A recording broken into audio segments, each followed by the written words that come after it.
Hello everyone, कैसे हैं आप सब। आई होप सब अच्छे होंगे। तो अभी तक हमने एफडी के सभी कंसेप्ट को क्लियर कर लिया है, उनके क्वेश्चन भी सॉल्व कर लिए। आज से हम पढ़ने जा रहे हैं नॉर्मल फॉर्म के बारे में। तो चलिए देखते हैं नॉर्मल फॉर्म होता क्या है।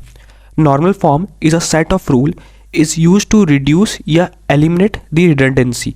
यानी नॉर्मल फॉर्म एक सेट ऑफ रूल्स होता है जिसके हेल्प से हम जो रिडंडेंसी है, रिडंडेंसी मीन्स मैंने सिखाया था एक्स्ट्रा, जो भी एक्स्ट्रा चीज़ें हैं उसे हम एलिमिनेट कर सकते हैं with the help of normal form. Redundancy का मतलब देखते हैं। रिडंडेंसी का मतलब होता है, redundancy is the unnecessary repetition of data. जब भी अननेसेसरी रिपीटेशन ऑफ डेटा होता है उसे हम बोलते हैं रिडंडेंसी। यानी जैसे हमने मिनिमल कवर में पढ़ा था रिडंडेंसी एफडी के बारे में। ओके, सो यहाँ भी हम नॉर्मल फॉर्म में भी रिडंडेंसी को रिमूव करेंगे, यानी एक्स्ट्रा चीज़ों को रिमूव करेंगे। देखते हैं types of normal form. Normal form के कितने टाइप्स होते हैं? नॉर्मल फॉर्म के बेसिकली 4 टाइप्स होते हैं। 1NF first normal form, 2NF second normal form, 3NF third normal form and BCNF boys code normal form. और इसमें हम लोग 4NF भी पढ़ेंगे एंड 5NF नॉर्मल फॉर्म भी पढ़ेंगे। ओके, कुछ इंपॉर्टेंट पॉइंट्स देखिए। Every higher normal form contain the lower form. Okay, यानी एवरी हायर जो नॉर्मल फॉर्म होता है वो लोअर फॉर्म को कंटेन करता है। जैसे कि मान लीजिए इन सब में सबसे हायर नॉर्मल फॉर्म कौन है? 1NF। 1NF सबसे हायर नॉर्मल फॉर्म है, वो सभी नॉर्मल फॉर्म को कंटेन करेगा। ओके, जो हायर नॉर्मल फॉर्म होता है वो सभी लोअर वाले नॉर्मल फॉर्म्स को कंटेन करता है। ठीक है। If a relation R is in 2NF, मान लीजिए अगर कोई रिलेशन 2NF में है, that means it's already in 1NF, तो वो ऑलरेडी 1NF में है। जैसे देखिए ये पॉइंट आपको ये बता रहा है कि 1NF ने 2NF को कवर कर लिया है। Okay, if a relation R is in 3NF, अगर कोई रिलेशन 3NF में है, that means it already in 2NF and 1NF। अगर कोई रिलेशन 3NF में है तो वो ऑलरेडी 2NF और 1NF में प्रेजेंट होगा। Okay, if a relation R is in BCNF, अगर कोई रिलेशन BCNF में है, that means R already is in 3NF 2NF and BCNF। अगर मान लीजिए कोई रिलेशन BCNF में है तो उसका मतलब है कि वो पहले से ही 3NF 2NF और 1NF में प्रेजेंट है। ओके, अभी आपको नॉर्मल फॉर्म समझ में आ गया होगा। नॉर्मल फॉर्म क्या होता है? नॉर्मल फॉर्म की मदद से हम रिडंडेंसी को रिमूव करते हैं। नॉर्मल फॉर्म क्या होता है? Normal form set of rules होते हैं। ओके, हमने इसके टाइप्स भी देख लिए। इसके 5 प्रकार के टाइप्स होते हैं। हमने इसके टाइप्स को भी देख लिए। 5 टाइप्स होते हैं इसके, 1NF 2NF 3NF BCNF 4NF and 5NF। ठीक है। और हमने देखा कि every higher normal form contain the lower form. हर हायर नॉर्मल फॉर्म एक लोअर फॉर्म को कंटेन करता है। और उसके कुछ हमने ये भी देखे। ओके, अब हम देखेंगे फर्स्ट नॉर्मल फॉर्म क्या होता है। A relation R is in 1NF if R does not contain any multi value attribute. कोई रिलेशन आर 1NF में तभी होगा जब उसमें एक भी मल्टी वैल्यू एट्रीब्यूट्स नहीं होंगे। मल्टी वैल्यू एट्रीब्यूट्स क्या होते हैं वो देखेंगे। पहले आप डेफिनेशन को समझिए। डेफिनेशन सिंपली ये कहती है 1NF में तभी होगा जब R does not contain any multi value attribute. R में एक भी मल्टी वैल्यू एट्रीब्यूट नहीं होना चाहिए। और उसकी एक और डेफिनेशन है, a relation R is in 1NF if all domain of attributes of R are atomic. Atomic means मतलब सिंगल वैल्यू एट्रीब्यूट्स होंगे, मल्टी वैल्यू एट्रीब्यूट्स प्रेजेंट नहीं होना चाहिए। एक एग्जांपल देखते हैं इसका। ये देखिए, हमारे पास एक रिलेशन टेबल गिवन है। इसमें हमारे पास रोल नंबर दिया है, नेम दिया है और लैंग्वेज दी है। मान लीजिए रोल नंबर 1 है और नेम क्या है? राम। राम 2 प्रकार की लैंग्वेज को स्टडी कर रहा है, सी और जावा। तो इस सी और जावा क्या हो गई? हमारी मल्टी वैल्यू एट्रीब्यूट्स हो गई, जिसकी वजह से ये रिलेशन मेरा 1NF में नहीं है, नॉट इन 1NF। ओके, लेकिन अगर मुझे इसे 1NF में कन्वर्ट करना है तो मैं क्या करूँगा? इस मल्टी वैल्यू एट्रीब्यूट को सिंगल वैल्यू एट्रीब्यूट्स में बनाऊंगा। कैसे बनाऊंगा? देखिए, 1 राम और सी, रोल नंबर नेम और language C, roll number name और लैंग्वेज जावा। तो अब देखिए यहाँ पे सिंगल वैल्यूज है, तो मैं कह सकता हूँ are is in 1NF। Okay, 1NF की कुछ इंपॉर्टेंट पॉइंट्स है वो देखिए। 1NF इंश्योर बाय कैंडिडेट की। 1NF कैंडिडेट की को इंश्योर करता है कि कैंडिडेट की होगी। Okay, default RDBMS is in 1NF।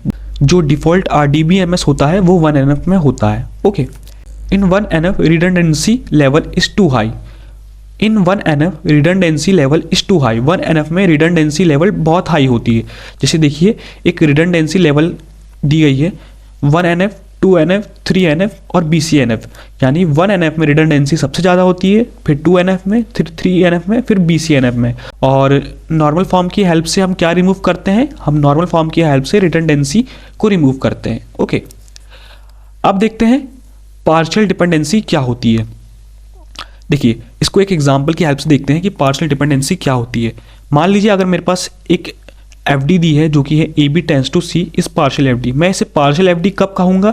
जब if AB tends to C, यानी अगर मैं A का क्लोजर निकालूं और मुझे A के क्लोजर से C मिल जाए, या मैं B का क्लोजर निकालूं और मुझे B के क्लोजर से C मिल जाए, इन दोनों में से अगर एक भी कंडीशन ट्रू हो जाती है तब हम कहेंगे AB tends to C is partial FD।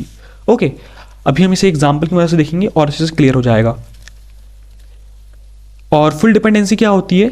AB tends to C is full FD। हम इसे फुल FD कब कहेंगे? हम इसे फुल FD तभी कहेंगे जब मान लीजिए B का क्लोजर निकाला और B के क्लोजर से हमें C नहीं मिला, C नहीं मिल पाया हमको, ठीक है, तब हम कहेंगे कि AB tends to C is full FD। या हमने A का क्लोजर निकाला और A के क्लोजर से भी हमें C नहीं मिला, तब हम कहेंगे कि मेरा AB tends to C full FD है। सिंपल। पार्शियल डिपेंडेंसी क्या कहता है? पार्शियल डिपेंडेंसी ये कहता है AB tends to C partial तब होगा जब अगर मैं A का क्लोजर निकालूं और A के क्लोजर से मुझे C मिल जाता है, तब मैं कहूँगा कि मेरा AB tends to C partial FD है। या अगर मैं B का क्लोजर निकालूं और मुझे B के क्लोजर से C मिल जाता है, तब मैं कह सकता हूँ मेरा AB tends to C partial FD है। फुल FD क्या कहता है? AB tends to C is full FD तभी होगा जब मैं B का क्लोजर निकालूं और मुझे C ना मिले। जैसे देखिए मैंने यहाँ B का क्लोजर निकालता हूँ और अगर मुझे C नहीं मिलता है तब मैं कहूँगा ये मेरी फुल FD है। और अगर मैं A का क्लोजर निकालूं और A के क्लोजर से भी मुझे C नहीं मिलता है, तब मैं कह सकता हूँ AB टेंस टू C मेरा फुल FD है। इसका एक क्वेश्चन देखते हैं, उससे और अच्छा क्लियर हो जाएगा। देखिए इस क्वेश्चन में क्या बोला जा रहा है? इस क्वेश्चन में बोला जा रहा है हमारे पास एक रिलेशन स्कीमा दिया गया है और कुछ FD सेट्स दे दी गई है और बोला जा रहा है फुल FD और पार्शियल FD को फाइंड आउट करना है, ठीक है। तो हमारे पास पहला क्वेश्चन क्या है? AF tend to D। सबसे पहले इसमें चेक करते हैं AF टेंस टू D, क्या ये मेरा पार्शियल FD या फुल FD? सबसे पहले तो क्लोजर निकालेंगे। अगर मैंने A का क्लोजर निकाला तो A के क्लोजर से क्या आएगा? आई होप सबको क्लोजर निकालना आता होगा। जैसे ही मैंने क्लोजर निकाला A के क्लोजर से A आएगा और अब मैं F का क्लोजर निकालूंगा। F के क्लोजर से क्या आया? F आया, सिर्फ F आया। तो अब देखिए मैंने A का क्लोजर निकाला, D नहीं आया, और F का भी क्लोजर निकाला, उससे भी D नहीं आया। तो मैं कह सकता हूँ कि AF tends to D is a full FD। अगर क्लोजर नहीं आता है देन कह सकते हैं वो फुल FD में है। ओके, जैसे कि ये देखिए यहाँ लिखा है फुल डिपेंडेंसी में AB tends to C full FD कब होगा? जब B का क्लोजर लेंगे और C ना आए और A का क्लोजर लेंगे और C भी ना आए, देन उस केस में हम कह सकते हैं AB टेंस टू C मेरा फुल FD होगा। सेम केस यहाँ भी हुआ, A का क्लोजर लिया, D नहीं आया, F का क्लोजर लिया, D नहीं आया, तो हम कह सकते हैं AF tends to D is a full FD। Okay, next question check करते हैं। नेक्स्ट में क्या बोला जा रहा है? AB टेंस टू D, इसमें भी चेक करना है। तो हम चेक करते हैं, सबसे पहले हम क्लोजर निकालेंगे। A का क्लोजर निकालेंगे, क्या आएगा? सिर्फ A। B का क्लोजर निकालेंगे, क्या आएगा? ये देखिए B क्लोजर से कुछ आ रहा है क्या? नहीं, सिर्फ B आएगा। तो अब यहाँ देखिए A का क्लोजर निकाला, D आया क्या? नहीं आया। B का क्लोजर निकाला, D आया क्या? नहीं आया। तो मैं कह सकता हूँ AB tends to D is a full FD। Okay, next check करते हैं C वाला। C में हमको क्या कह रहे हैं? DE tends to C। DE tends to C, इसे चेक करना है। तो सबसे पहले हम D का क्लोजर निकालेंगे।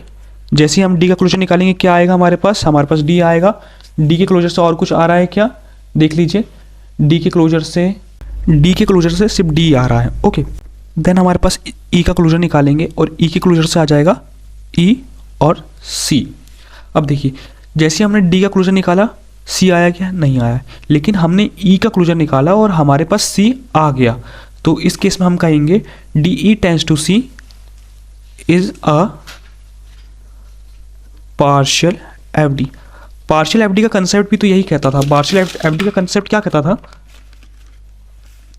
कि A B tends to C is partial तभी होगा जब आप ए का क्लोजर निकालिए और उससे सी मिल जाए, या बी का क्लोजर निकालिए उससे सी मिल जाए। अगर ऐसा होता है तब हम कह सकते हैं A B tends to C is a partial F D. इस केस में भी वही हो रहा है, हमने डी का क्लोजर निकाला, हमें सी नहीं मिला, लेकिन जैसे ही हमने ई का क्लोजर निकाला हमें सी मिल गया, तो हम कह सकते हैं D E tends to C is a partial F D. Okay, next question check करते हैं जो कि है B E tends to C. B E tends to C. अब यहाँ पे हम बी का क्लोजर निकालेंगे तो हमें क्या मिलेगा? हमें मिलेगा सिर्फ हमें बी मिलेगा बस। फिर जैसे हम ई का क्लोजर निकालेंगे, अभी हमने निकाला था, हमें क्या मिला था? ई सी। अब आप यहाँ पे देखिए, हमने बी का क्लोजर निकाला, हमें सी मिला क्या? नहीं। हमने ई का क्लोजर निकाला, हमें सी मिला क्या? हाँ, हमें सी मिल गया। तो हम कह सकते हैं B E tends to C is a partial F D. Okay, I hope so आपको ये क्वेश्चन समझ में आ गया होगा, पार्शियल और फुल एफ डी का कंसेप्ट क्लियर हो गया होगा। ठीक है, अब हम देखते हैं सेकेंड नॉर्मल फॉर्म को, यानी 2NF। 2NF क्या होता है? A relation schema R is in 2NF if every non prime attribute A in R is fully functionally dependent on the primary की ऑफ R। यानी कोई रिलेशन 2NF में तभी होगा जब मान लीजिए अगर हमारे पास एक रिलेशन R गिवन है जिसमें एक A नाम का एट्रीब्यूट है जो कि नॉन प्राइम है और वो फंक्शनली डिपेंडेंट है किस पे? प्राइमरी की पर। तब हम कह सकते हैं कि मेरा जो रिलेशन है वो 2NF में होगा। मेरा जो रिलेशन है अब वो 2NF में है। सिंपल सा डेफिनेशन है। डेफिनेशन हमें ये कहती है, अगर मान लीजिए कोई एट्रीब्यूट है जो नॉन प्राइम एट्रीब्यूट है और वो प्राइमरी की पे डिपेंड कर रहा है, देन उस केस में हम कह सकते हैं जो हमारा रिलेशन है वो 2NF कहलाएगा। ओके, नॉन प्राइम एट्रीब्यूट क्या होते हैं? ऐसे एट्रीब्यूट्स जो कैंडिडेट की का पार्ट नहीं है। प्राइमरी की क्या होती है? प्राइमरी की वो होती है, मान लीजिए हमारे पास जो जितनी भी कैंडिडेट की दी गई है उसमें से किसी एक कैंडिडेट की को फाइंड आउट करेंगे, वो होती है प्राइमरी की। Okay, 2NF is based on the concept of full functional dependencies. जो 2NF होता है उसका कंसेप्ट फुल फंक्शनल डिपेंडेंसीज पर बेस होता है। हमने जस्ट अभी थोड़ी देर पहले देखा था कि फुल फंक्शनल डिपेंडेंसीज होता क्या है और उसके कुछ एग्जांपल्स भी सॉल्व करे थे। ओके, सो आपको 2NF क्लियर हो गया होगा। 2NF क्या होता है? ऐसे एट्रीब्यूट्स जो नॉन प्राइम है और फंक्शनली डिपेंडेंट है किस पर? प्राइमरी की पर। उसे हम कहते हैं 2NF normal form. Okay, next क्या है हमारा? Condition checking for 2NF। अब हम चेक करेंगे कि कोई भी रिलेशन 2NF में है कि नहीं है। अगर हुआ तो अच्छी बात है, नहीं हुआ तब हम इसे 2NF में डिकम्पोज करेंगे। ओके, पहले चेक करते हैं क्या कोई रिलेशन 2NF में कैसे आएगा। A relation schema R is in 2NF if R is in 1NF। R 1NF में होना चाहिए। R does not contain this type of FD, और R में कुछ इस टाइप की FDs नहीं होना चाहिए। ये किस टाइप की FD से देखते हैं। ये लिखा है proper subset of candidate key. Proper subset of candidate key का क्या मतलब होता है? मान लीजिए आपके पास कैंडिडेट की गिवन है AB। सपोज करिए ये AB आपकी कैंडिडेट की है। मैं इसका प्रॉपर सबसेट क्या बनाऊंगा? प्रॉपर सबसेट हो जाएगा मेरे पास A और B। ये A और B मेरा प्रॉपर सबसेट ऑफ कैंडिडेट की कहलाएगा। और अगर ये मेरा नॉन की एट्रीब्यूट पर डिपेंड कर रहा है, देन उस केस में कहेंगे R is not in 2NF, यानी R हमारा 2NF में नहीं है। अगर ये कंडीशन हमको मिल गई तब हम कहेंगे कि हमारा जो रिलेशन है वो 2NF में नहीं है। और अगर ये कंडीशन नहीं मिलती है देन हम कहेंगे कि जो हमारा रिलेशन है वो 2NF में है। ओके, इमेजिन करिए हमारे पास ये कंडीशन मिल जाती है, तब हम कहेंगे R is not in 2NF या वायलेशन ऑफ 2NF, यानी 2NF का वायलेशन हो गया है। देन उस केस में if R is not in 2NF then we need to 2NF decomposition. उस केस में हमें 2NF का डिकम्पोजिशन करना होगा to decompose the relation into 2NF में। यानी अभी ये 2NF में नहीं है, अब हमें इसे डिकम्पोज करके 2NF में बनाना पड़ेगा। ओके, एक एग्जाम्पल देखते हैं इस केस के बारे में और अच्छे से ये केस क्लियर हो जाएगा। इस एग्जाम्पल की हेल्प से हम इस केस को और अच्छे से समझते हैं। ठीक है, देखो फर्स्ट ऑफ ऑल एक इंपॉर्टेंट नोट ये है कि मान लीजिए अगर आपके पास नॉर्मल फॉर्म की क्वेश्चंस आते हैं तो उसमें दो चीज़ सभी नॉर्मल फॉर्म में कॉमन है, चाहे वो 1NF हो, 2NF हो, 3NF डिकम्पोजिशन हो, 4NF डिकम्पोजिशन हो, सब में कॉमन है। क्या कॉमन है कि सबसे पहले अगर आपके पास क्वेश्चन आता है तो आप दो चीज़ को फाइंड आउट कर लीजिएगा। दो चीज़ कौन कौन सी? एक तो कैंडिडेट की, इस केस में कैंडिडेट की क्या होगी? इस केस में हमारी कैंडिडेट की होगी ए और बी। लास्ट क्लास में हमने कैंडिडेट की निकालना अच्छे से सीखा है, सो मैं यहाँ पे आपको बता देता हूँ कैंडिडेट की क्या होगी, ए और बी। आप चाहे तो उसे चेक कर सकते हैं। कैसे चेक करेंगे? आप ए बी का क्लूजन निकाल के देख लिए। अब जैसे आप ए बी का क्लूजन निकालेंगे, जो एट्रीब्यूट आएगा उससे हम इस रिलेशन को एक्सेस कर पा रहे हैं। सो इसलिए हम कह सकते हैं हमारी जो कैंडिडेट की होगी वो ए बी है। ओके, देन ये हो गई फर्स्ट स्टेप। और सेकेंड स्टेप क्या होती है? सेकेंड स्टेप होती है आप फाइंड आउट कर लीजिए नॉन की या non prime attribute, non key या non prime attribute. Non prime attribute क्या होते हैं? ऐसे एट्रीब्यूट जो कैंडिडेट की का पार्ट नहीं है। अभी देखिए ए और बी कैंडिडेट की का पार्ट है, तो ए बी को छोड़कर जितने भी एट्रीब्यूट्स बच गए वो हो गए non prime attribute. A B को छोड़ दीजिए, कितने बच गए? C D E F, C D E F, ये हो गए हमारे नॉन की एट्रीब्यूट्स।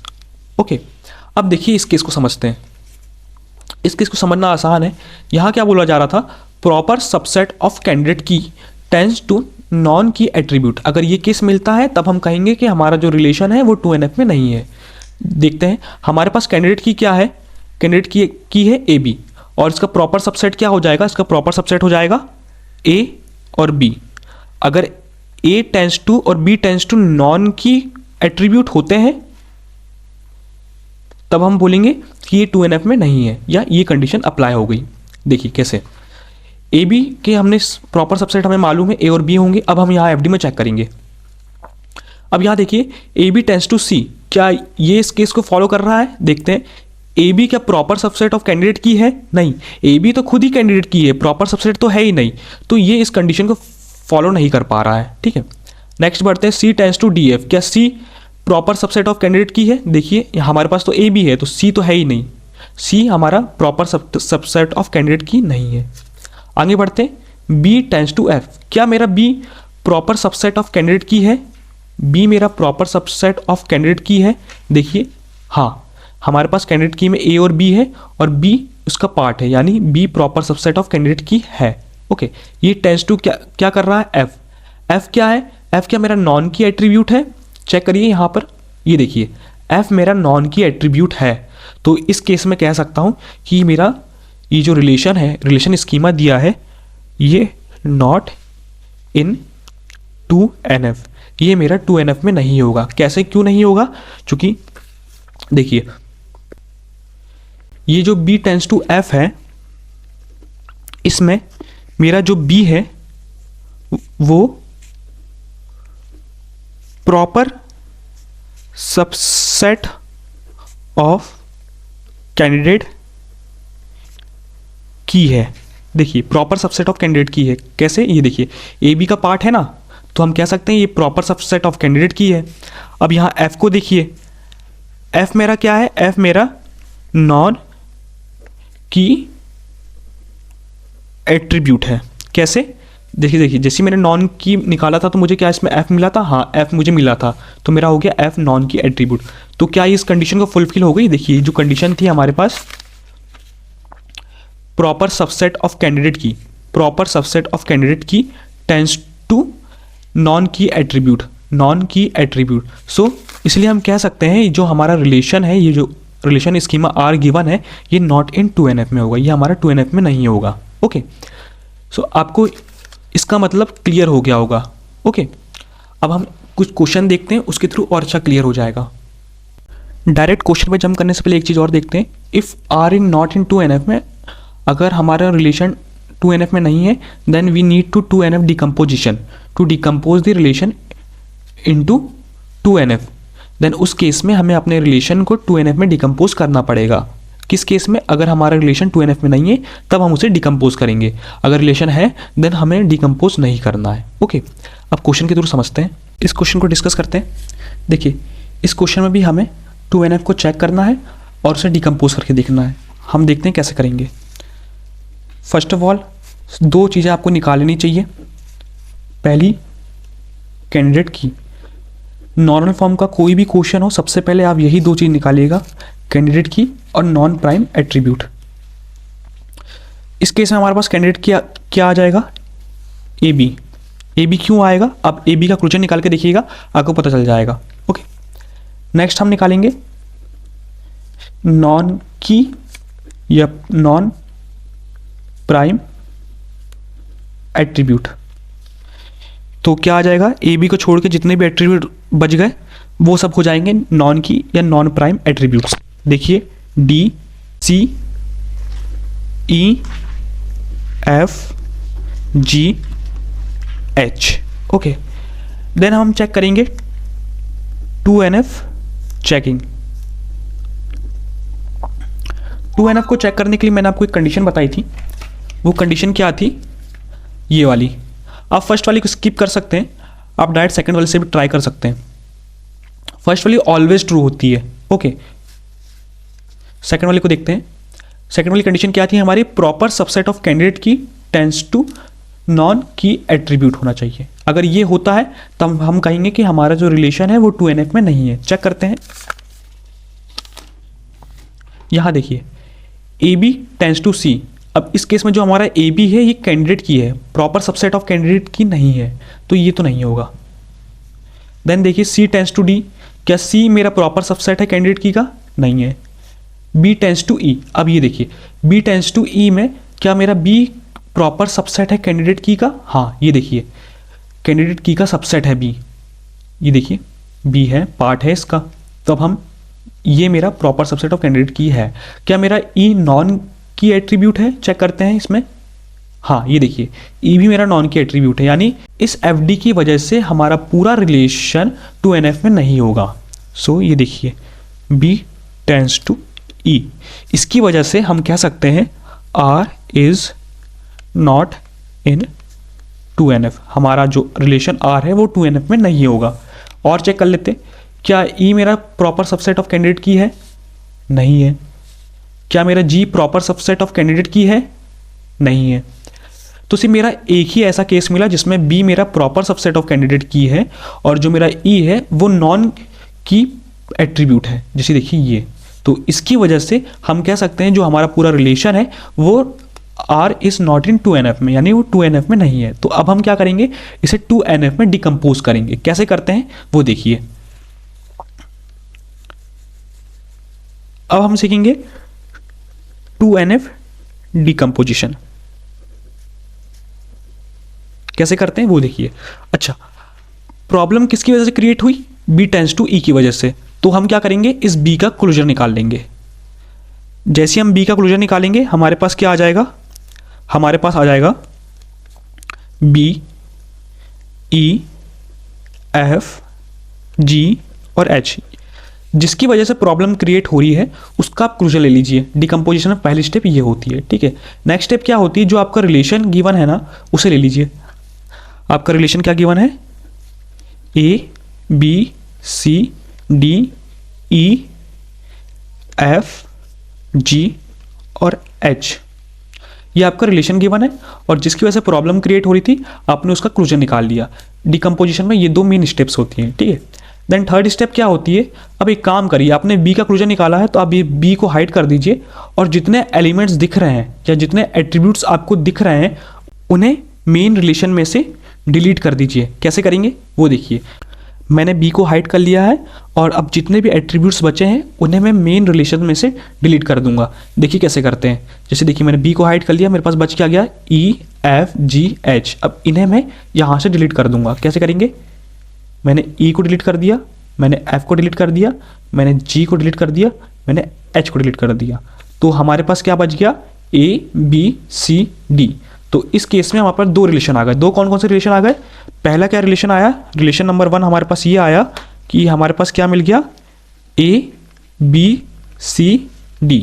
और रिलेशन नंबर 2 क्या आ गया हमारे पास, रिलेशन नंबर 2 आ गया हमारे पास जो ये रिलेशन है, क्या है यहाँ पे, B, E, F, G, H. So ये हो गया 2NF डिकम्पोजिशन। अब ये 2NF में है। कैसे है देखिए, डिकम्पोजिशन भी हो गया है, यहाँ पूरा रिलेशन था, हमने इसे 2 पार्ट्स में डिकम्पोज कर दिया है, तो हम इसे कह सकते हैं ये हमारा 2NF डिकम्पोजिशन है। हमने इसे कैसे करा था, सबसे पहले हमने कैंडिडेट की फाइंड आउट करी, क्या आई ए बी, देन उसके बाद हमने नॉन की या प्राइम एट्रीब्यूट को फाइंड आउट करा, क्या आया हमारे पास सी डी ई एफ जी और एच। उसके बाद हमने 2NF की चेकिंग कंडीशन लगाई। चेकिंग कंडीशन क्या बोलती है, proper subset of candidate key tends to non key attribute. Check करते हैं, जैसे हमने चेक करा हमें क्या मिला, बी टेंस टू ई, जिसमें से जो हमारा बी है वो प्रॉपर सबसेट ऑफ कैंडिडेट की है और जो हमारा ई है वो नॉन की का पार्ट है। ठीक है, तो इस कंडीशन की वजह से हमारा जो पूरा रिलेशन है वो 2NF में नहीं हो पा रहा था। देन उसके बाद हमको जरूरत पड़ी 2NF डिकम्पोजिशन की। 2NF डिकम्पोजिशन हम कैसे करते हैं, हम 2NF डिकम्पोजिशन करने के लिए जिस FD की वजह से प्रॉब्लम क्रिएट हो रही है उसका क्लोजर ले लेते हैं। जैसे देखिए बी टेंस टू ई में बी की वजह से प्रॉब्लम क्रिएट हो रही थी, इसलिए हमने बी का क्लोजर ले लिया। बी का क्लोजर लेने के बाद फिर हम अपना मेन रिलेशन लिखेंगे। मेन रिलेशन क्या है हमारा ये, उसके बाद हम यहाँ पे बी को हाइड कर देंगे। हाइड करने के बाद जितने भी एट्रीब्यूट्स बच जाएं उन्हें हम मेन रिलेशंस में से डिलीट कर देंगे। हमने उन्हें मेन रिलेशंस में डिलीट कर दिया, तो हमारे पास क्या बच गया, हमारे पास एक रिलेशन बच गया ए बी सी डी, और अगला रिलेशन क्या बन गया हमारे पास B E F G H, B E F G H. तो अब देखिए ये पहले 2NF में नहीं था, अब ये 2NF डिकम्पोज करने के बाद अभी 2NF में है। ओके, सो ये देखिए आप डिकम्पोज हो गया, ये पूरा रिलेशन R1 और R2 में डिकम्पोज हो गया। ओके, आई होप सो आपको एग्जाम्पल अच्छे से समझ में आ गया होगा। हम एक और एग्जाम्पल देखते हैं और क्लियर हो जाएगा। ओके, अब इस क्वेश्चन को डिस्कस करते हैं। देखिए इस क्वेश्चन में हमें क्या बोला जा रहा है, डिकम्पोज इनटू 2NF। सबसे पहले हम क्या करेंगे, सबसे पहले हम कैंडिडेट की निकालेंगे। लास्ट क्लास में मैंने आपको कैंडिडेट की बता चुका हूँ कई बार, तो अब मैं यहाँ पर कैंडिडेट की डायरेक्ट लिखने वाला हूँ ए सी। आप इसे चेक भी कर सकते हैं, आप ए और सी का क्लोजर लेंगे, आप इस रिलेशन को एक्सेस कर लेंगे। ठीक है, देन उसके बाद हम फाइंड करेंगे नॉन की एट्रीब्यूट। नॉन के एट्रीब्यूट क्या होते हैं, वो एट्रीब्यूट जो कैंडिडेट की का पार्ट नहीं है। ए और सी को छोड़ के जितने भी एट्रीब्यूट बच गए उन्हें लिख लीजिए। कौन कौन से हैं, बी डी और ई। अब हम चेक करेंगे चेकिंग 2NF, क्या ये 2NF में है कि नहीं है। चेक करते हैं। चेकिंग कंडीशन आपको मालूम ना, प्रॉपर सबसेट ऑफ कैंडिडेट की से नॉन की एट्रीब्यूट अगर आ गया तो वो 2NF में नहीं है। चेक करते हैं, ये देखिए A टेंस टू B। अब जो A है मेरा, ये मेरा प्रॉपर सबसेट ऑफ कैंडिडेट की है। ठीक है, और जो मेरा B है, B देखिए B मेरा नॉन की एट्रीब्यूट है, यानी A tends to B, A tends to B।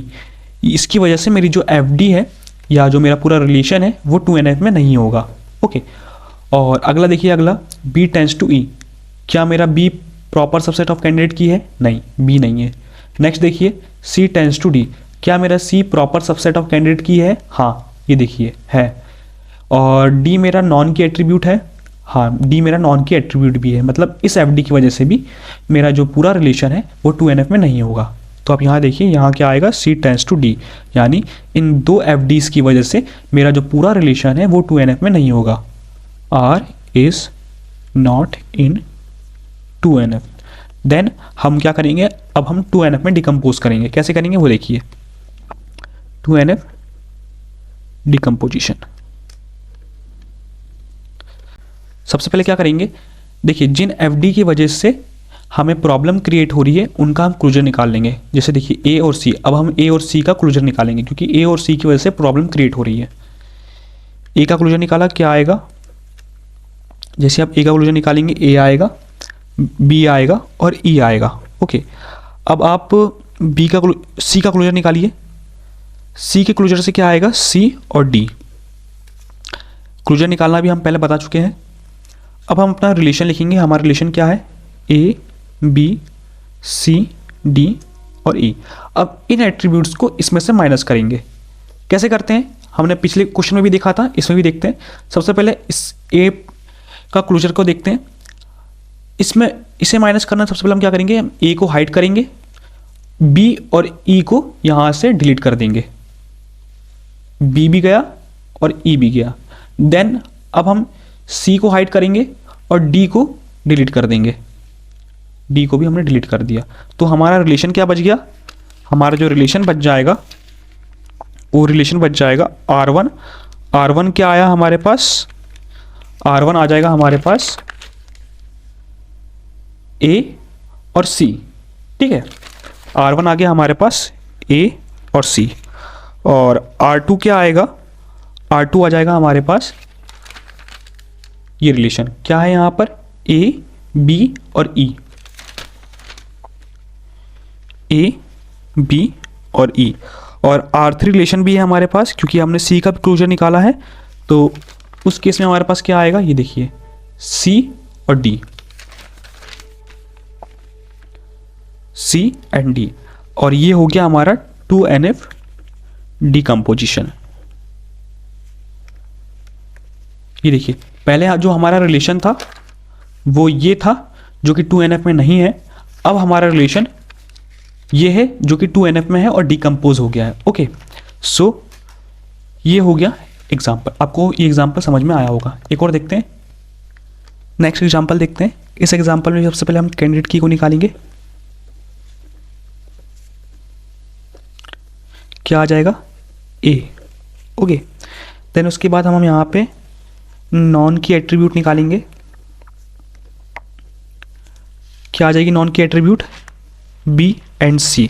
अब हम चेक करेंगे 2NF की कंडीशन, चेकिंग 2NF, क्या यहाँ पर 2NF है क्या, देखिए यहाँ जो लिखा है A टेंड्स टू B। अब ये जो A है ये प्रॉपर सबसेट ऑफ कैंडिडेट की नहीं है, ये खुद ही कैंडिडेट की है, उसका सबसेट तो है ही नहीं, तो हम कह सकते हैं ये तो नहीं होगा। देन उसके बाद अगला देखिए B टेंड्स टू C, क्या B proper subset of candidate की है, नहीं, यहाँ सिर्फ A है, B proper subset of candidate की नहीं है। तो हम कह सकते हैं इस केस में हमारे पास एक भी रिलेशन को फॉलो करता हुआ कोई भी FD प्रेजेंट नहीं है। कह सकते हैं हम यहाँ पे R इज अ 2NF, यानी इस केस में हमारा जो R है वो 2NF में है।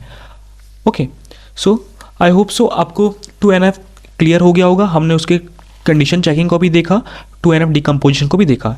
अब हम देखेंगे 3NF के बारे में।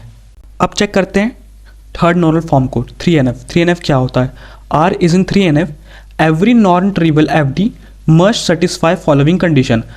कोई रिलेशन 3NF में तभी होगा जब एवरी नॉन ट्रिवियल FD इन कंडीशन को सेटिस्फाई करे। कंडीशन क्या है, मान लीजिए आपके पास x टेंड्स टू y दिया गया है, जिसमें से अगर मेरा x सुपर की है या y मेरा प्राइम एट्रीब्यूट हुआ, तब मैं कह सकता हूं जो मेरा रिलेशन है वो 3NF में होगा, और अगर ऐसा नहीं हुआ तब मैं कहूँगा मेरा रिलेशन 3NF में नहीं होगा। सिंपल सा केस है, सिर्फ इतना कह रहा है कि x टेंड्स टू y में अगर x सुपर की है और y हमारा प्राइम एट्रीब्यूट है, देन हम कह सकते हैं जो हमारा रिलेशन है वो 3NF में होगा। Okay, condition checking for 3NF। 3NF की कंडीशन क्या है, a relation schema R is in 3NF if every x tends to y non trivial FD must satisfy the following condition. Condition checking भी वही है, यही कह रही है कि x tends to y FD में सबसे पहले आप x को चेक करिए, x अगर सुपर की है या आपकी जो y है वो प्राइम एट्रीब्यूट है, देन हम कह सकते हैं जो आपका रिलेशन स्कीमा होगा वो 3NF में पॉसिबल है और होगा। ठीक है, मेथड नंबर 1 ये हो गई। मेथड 2 क्या कहती है, मेथड 2 कहती है कि अगर हमारे पास नॉन की एट्रीब्यूट है और वो टेंड्स टू कर रहा है नॉन के एट्रीब्यूट को, यानी मान लीजिए अगर आपके पास नॉन की एट्रीब्यूट है, इसी की देखिए आपके पास है A, B, C और D, और आपके पास दिया क्या गया है, आपके पास एक FD गिवन है जो कि है C टेंड्स टू D। अब इस केस में देखिए जो मेरा C है वो नॉन की एट्रीब्यूट को बिलोंग कर रहा है, हाँ देखिए नॉन की एट्रीब्यूट को बिलोंग कर रहा है मेरा C, ठीक है, और D देखिए D भी मेरा नॉन की एट्रीब्यूट को बिलोंग कर रहा है। तो ये कंडीशन तो सेटिस्फाई हो गई। सेटिस्फाई हो गई मतलब non key attribute tends to non key attribute, तो मैं कह सकता हूँ मेरा जो रिलेशन है वो 3NF में नहीं होगा। अगर ये मुझे मिलता है तब मैं कहूँगा मेरा रिलेशन 3NF में नहीं होगा, और अगर ये मिल जाता है तब मैं कहूँगा मेरा रिलेशन 3NF में होगा। Okay, then we need to 3NF decomposition. अगर मेरा रिलेशन 3NF में नहीं है देन हम उसे 3NF में डिकम्पोज करेंगे, to decompose the relation into 3NF। Okay, अब देखते हैं इसका एक एग्जांपल और अच्छे से क्लियर हो जाएगा। देखिए इस एग्जांपल में हम 3NF की चेकिंग करेंगे, देखते कैसे करते हैं। सबसे पहले हम निकालेंगे कैंडिडेट की। इस केस में हमारे पास कैंडिडेट की क्या आ जाएगी, A। अब हम निकालेंगे नॉन की या नॉन प्राइम एट्रीब्यूट। क्या आ जाएगा? बी और सी। ओके, देन उसके बाद चेकिंग करेंगे 3NF की। चेकिंग 3NF कैसे करते हैं? देखिए, मैंने आपको बताया था, आप अगर आपके पास x टेंस टू y कोई FD गिवन है तो आप चेक करेंगे क्या x मेरा सुपर की है, अगर है तो वो 3NF में होगा, अगर नहीं है देन हम y को चेक करेंगे क्या मेरा y की या प्राइम एट्रीब्यूट होगा कि नहीं होगा। अगर ये भी हुआ देन हम कहेंगे कि तो हमारा जो कंडीशन है या हमारी जो FD है वो 3NF में होगी, और अगर नहीं हुआ तब हम कहेंगे कि हमारी जो FD है वो 3NF में नहीं होगी। चेक करते हैं, देखिए कैसे करेंगे। सबसे पहले हम लिखेंगे A टेंस टू B। अब हम क्या करेंगे, A का क्लोजर निकालेंगे। सुपर की निकालने के लिए क्लोजर तो निकालना ही पड़ेगा। जैसे ही मैं A का क्लोजर निकालूंगा मुझे क्या आएगा, A से B, B से C। अब देखिए, जैसे ही मैंने A का क्लोजर निकाला, क्या A मेरा सुपर की है? हाँ, A के एट्रीब्यूट से मैं इस रिलेशन को एक्सेस कर पा रहा हूँ। हाँ, मेरा A सुपर की है, तो मैं कह सकता हूँ AB tends to B is in 3NF, यानी ये मेरा 3NF में है। एक कंडीशन सही है, दूसरी चेक करने की ज़रूरत नहीं है, ठीक है। देन उसके बाद मैं चेक करूँगा B टेंस टू C को। अब देखिए, B टेंस टू C को मैं चेक करूँगा तो मैं क्या करूँगा, B का क्लोजर निकालूंगा। जैसे ही मैं B का क्लोजर निकालूंगा मेरे पास क्या आ जाएगा, B और C। क्या मैं इन एट्रीब्यूट से इस रिलेशन को एक्सेस कर पा रहा हूँ? नहीं। तो मेरा क्या B सुपर की है? नहीं। तो मैं कह सकता हूँ B tends to C is not a 3NF। अच्छा, अब मैं एक और कंडीशन चेक करता हूँ, C वाली। सेकंड कंडीशन क्या थी? पहली तो थी कि X सुपर की हो जाए, सुपर की, और Y हो जाए प्राइम एट्रीब्यूट। अगर इनमें से एक भी कंडीशन फॉलो होती है देन मैं कह सकता हूँ कि मेरा BCNF जो है 3NF में होगा। B टेंस टू C मेरा 3NF में होगा। जो पहली कंडीशन थी वो तो मेरी फॉल्स हो गई, मैंने सुपर की निकाला B का, B से C आया जो कि सुपर की नहीं है। देन मैं C का चेक करूँगा क्या मेरा C प्राइम एट्रीब्यूट है कि नहीं। देखिए यहाँ पर C मेरा नॉन प्राइम में आ गया है, तो मैं कह सकता हूँ कि मेरा जो C है is not prime attribute. Okay, अब देखिए इस एग्जांपल में मेरा पहला वाला भी ऑप्शन फॉल्स हो गया और दूसरा वाला ऑप्शन भी गलत हो गया, यानी मैं कह सकता हूँ B tends to C is not a 3NF। So इसकी वजह से R is not in 3NF। पूरा रिलेशन ही मेरा 3NF में नहीं होगा इसकी वजह से, ठीक है। आई होप सो आपको एक एग्जाम्पल समझ में आया होगा। नेक्स्ट क्वेश्चन में हम इसे और अच्छे से डिस्कस करेंगे। देखिए नेक्स्ट क्वेश्चन देखते हैं। ये क्वेश्चन हमें क्या बोल रहा है, हमें पास एक रिलेशन स्कीमा गिवन है और कुछ FD सेट्स दिए गए हैं और बोला जा रहा है डिकम्पोज इनटू 3NF। इसे 3NF में डिकम्पोज करिए। कैसे करेंगे, चलिए देखते हैं। सबसे पहले हम निकालेंगे कैंडिडेट की। इस केस में कैंडिडेट की क्या आ जाएगी, AB। ओके, आप इसका क्लोजर निकाल के चेक कर सकते हैं। देन उसके बाद हम फाइंड आउट करेंगे नॉन की या नॉन प्राइम एट्रीब्यूट। ओके, जो कि क्या हो जाएगा CDEF। AB को छोड़ के जो भी बच गए वो होगा नॉन की या non prime attribute. Okay, then उसके बाद हम चेक करेंगे चेकिंग 3NF। 3NF को कैसे चेक करेंगे, 3NF को चेक करने के लिए हमारे पास दो कंडीशन थी। क्या कंडीशन थी कि अगर हमारे पास X टेंस टू Y दिया है तो जो X है वो सुपर की हो, या तो जो Y है वो की या प्राइम एट्रीब्यूट होना चाहिए। ओके, इन दोनों में से अगर एक भी कंडीशन ट्रू है तो हम बोलेंगे कि जो हमारी FD है वो 3NF में पॉसिबल है। पहली FD चेक करते हैं। पहली FD क्या है, AB tends to C। AB tends to C। अब यहाँ देखिए सबसे पहले हम AB का क्लोजर निकालेंगे। जैसे हमने AB का क्लोजर निकाला हमें मिल गया A B C D E F। सो अब हम यहाँ पे देख सकते हैं कि AB is a super key. Okay, तो हम कह देंगे कि AB tends to C is in 3NF। क्यों 3NF में? क्योंकि हमारी जो पहली कंडीशन थी वो फुलफिल हो गई है। देन हम नेक्स्ट एफडी को चेक करेंगे। हमारी नेक्स्ट एफडी क्या है? C tends to D। C tends to D। अब इसे देखिए, यहाँ हम C का क्लोजर निकालेंगे। जैसे हम C का क्लोजर निकालेंगे हमारे पास क्या आ जाएगा? C, D, E और F, जिसमें आप देख सकते हैं C is not a super key. Okay, then हमारी फर्स्ट कंडीशन तो फॉल्स हो गई। अब हम सेकंड कंडीशन को देखेंगे। सेकंड कंडीशन क्या बोलती है? ओके, तो सेकंड कंडीशन में हमें चेक करना है क्या मेरा D प्राइम एट्रीब्यूट है कि नहीं है। अभी देखिए, D तो हमारा नॉन प्राइम एट्रीब्यूट में आ गया है, तो यानी D प्राइम तो होगा ही नहीं, तो हम कहेंगे D is not a prime attribute. Okay, तो मेरी दोनों कंडीशन फॉल्स हो चुकी है, इसलिए मैं कहूँगा C tends to D is not in 3NF। Okay, third जो मेरी एफडी है वो है D tends to E। D tends to E। अब मैं यहाँ पे D का क्लोजर निकालूंगा। जैसे ही मैं D का क्लोजर निकालूंगा मेरे पास क्या आ जाएगा? मेरे पास आ जाएगा D और E और F। तो यहाँ दिख रहा है कि D is not a super की। मेरा D सुपर की नहीं है क्योंकि मैं D से कोई भी एलिमेंट को एक्सेस नहीं कर पा रहा हूँ। आई मीन रिलेशन के सभी एलिमेंट्स को एक्सेस नहीं कर पा रहा हूँ। ओके, देन उसके बाद हमें चेक करना है E को, क्योंकि हमारी पहली कंडीशन तो फॉल्स हो गई है। अब हम सेकंड कंडीशन को चेक करेंगे, क्या मेरा E प्राइम एट्रीब्यूट है? नहीं। देखिए, ये नॉन की में आ गया है, यानी E is not a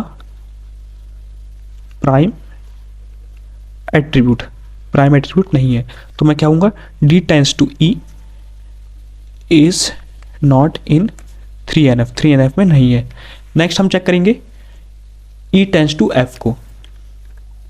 fourth जो हमारी कंडीशन है E टेंस टू F, क्या चेक करना है इसे? सबसे पहले हम निकालेंगे E का क्लोजर। जैसे हम E का क्लोजर निकालेंगे क्या आएगा? E, और E से क्या आ रहा है? F। तो हम देख सकते हैं कि हमारा E भी सुपर की नहीं है। E not a super key. Okay, तो हमारी फर्स्ट कंडीशन तो फॉल्स हो गई। अब हम सेकंड को चेक करेंगे। सेकंड में क्या बोल रहा है कि क्या मेरा F प्राइम एट्रीब्यूट है कि नहीं है। चेक करते हैं। यहाँ देखिए, F तो मेरा नॉन प्राइम में आ चुका है, तो मैं कहूँगा कि F is not a prime attribute. Okay, so मैं कह सकता हूँ E tends to F is not in 3NF में। 3NF में नहीं है। अब देखिए, सेकंड, थर्ड और फोर्थ एफडीज की वजह से हमारा जो पूरा रिलेशन है वो 3NF में नहीं होगा, क्योंकि C tends to D, D tends to E और E टेंस टू F, ये तीनों ही मेरी 3NF को सेटिस्फाई नहीं कर रही है। तो मैं कहूँगा R is not in 3NF। मेरा रिलेशन 3NF में नहीं है। अब मैं क्या करूँगा? अब मैं करूँगा डिकम्पोज 3NF डिकम्पोजिशन। अच्छा, 3NF डिकम्पोजिशन कैसे करते हैं? जिन एफडीज की वजह से प्रॉब्लम क्रिएट हो रही है उनको मैं एक सेपरेट टेबल बना दूंगा या सेपरेट रिलेशन बना दूंगा। जैसे देखिए, किसकी वजह से प्रॉब्लम क्रिएट हो रही है? C टेंस टू D की वजह से क्रिएट हो रही है, तो मैं एक R2 नाम से टेबल बनाता हूँ और यहाँ पे C टेंस टू D को रख देता हूँ। ठीक है। अब और किसकी वजह से प्रॉब्लम क्रिएट हो रही थी? D टेंस टू E की वजह से क्रिएट हो रही थी, तो मैं क्या करूँगा? एक R3 नाम से टेबल बनाऊंगा, उसमें D और E को रख दूंगा। ओके, और अब किसकी वजह से प्रॉब्लम क्रिएट हो रही थी? इसकी वजह से, इसकी वजह से, E टेंस टू F की वजह से। तो मैं क्या करूँगा? एक R4 नाम की टेबल बनाऊंगा, उसमें E और F को रख दूंगा। तो अब देख सकते हैं कि मैंने अपने सारे जो प्रॉब्लम क्रिएट कर रही थी रिलेशन उनको रख लिया है। बट अब यहाँ पे प्रॉब्लम ये है ना कि अगर मैं इन सबका यूनियन भी कर दूंगा तब भी मेरा मेन रिलेशन तो आएगा ही नहीं। तो अब एक चीज़ और कर सकते हैं, जो एफडीज बच गई है उनके लिए भी मैं एक सेपरेट सी टेबल बना देता हूँ। जैसे देखिए, मैंने तीनों एफडीज को देख ली थी। मेरी जो बची हुई एफडी कौन सी थी? AB टेंस टू C को। अब मैं AB टेंस टू C के लिए भी एक सेपरेट टेबल बना देता हूँ।